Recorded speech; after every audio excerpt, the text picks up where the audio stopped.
Bienvenue dans notre série La crypto en 5 minutes où nous allons aborder tous les sujets autour de la crypto-monnaie et nous allons essayer d'expliquer les sujets à chaque fois en 5 minutes. Pour notre premier sujet, nous allons éclaircir la base de la crypto et c'est la technologie de la blockchain. Pour que vous compreniez plus facilement, je vais utiliser un exemple. Admettons un groupe d'amis vont au bowling et Rida paye la totalité. Sam et Bianca décident de lui envoyer l'argent le lendemain. Ils vont devoir faire un virement bancaire. La banque vérifie tout d'abord si Sam a assez d'argent dans son compte, puis vérifie si c'est bien Sam qui demande de faire ce virement. Si c'est le cas, l'argent est alors envoyé à Rida. Toutes les transactions et ce que les clients de la banque possèdent est enregistré dans la base de données de la banque. Donc nous sommes dépendants de la banque pour faire des virements. Il y a des chances que certaines de vos transactions n'atteignent pas leur destinataire pour différentes raisons, comme par exemple un problème technique dans la base de données de votre banque ou que quelqu'un a hacké la transaction. C'est pour résoudre ce genre de problème que la crypto-monnaie a été inventée et celle-ci est basée sur la technologie de la blockchain. Grâce à la crypto-monnaie, vous n'auriez plus besoin d'intermédiaires comme votre banque. La crypto-monnaie résout le problème de la contrefaçon et c'est une technologie hyper sécurisée avec des algorithmes de hachage complexes. Reprenons le même exemple, mais cette fois-ci avec des transactions en crypto. Admettons que le bitcoin ne coûte que 10 € et que Sam et Bianca vont chacun envoyer 2 bitcoins pour rembourser leur part du bowling.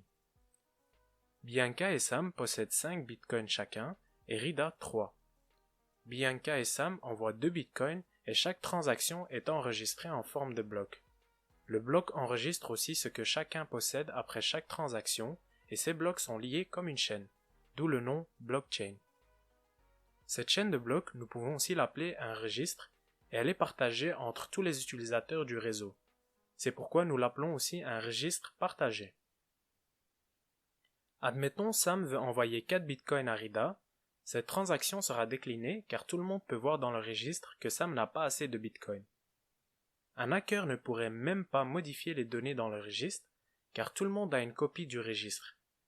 Et c'est parce que les données dans un bloc sont cryptées par un algorithme très complexe. Tout ceci est possible donc grâce à la technologie de la blockchain. La blockchain peut être décrite comme un ensemble de données enregistrées, liées l'un à l'autre, résistant à tout genre d'altération et protégées grâce à la cryptographie. Voyons une transaction entre utilisateurs de crypto de plus près. Chaque utilisateur dans le réseau de Bitcoin possède une clé publique et une clé privée. La clé publique est une adresse que tout le monde dans le réseau connaît, comme une adresse mail. La clé privée est une adresse que seulement l'utilisateur connaît, comme un genre de mot de passe. Sam remplit le nombre de Bitcoin qu'il veut envoyer à Rida et met son adresse wallet et celui de Rida. Ces informations sont cryptées en utilisant un algorithme de hachage et la clé privée de Sam. Ceci va créer une signature digitale et nous aurions aussi la preuve que cette transaction a été faite par Sam. Ensuite, c'est envoyé dans le réseau avec l'adresse publique de Rida. Grâce à ceci, la transaction ne peut être décryptée qu'avec la clé privée de Rida. Ce genre de transaction se passe chaque instant partout dans le monde. Ces transactions sont d'abord validées puis ajoutées bloc par bloc dans la chaîne. Les personnes qui valident ces transactions s'appellent des mineurs. Avant qu'une transaction soit validée et ajoutée dans la chaîne, les mineurs doivent résoudre un problème mathématique complexe. Le premier mineur qui arrive à résoudre le problème et à ajouter le bloc dans la chaîne reçoit 6,25 bitcoins en récompense. Et voilà comment la blockchain donne la possibilité à tout le monde de faire des transactions en crypto-monnaie sécurisée avec un système décentralisé.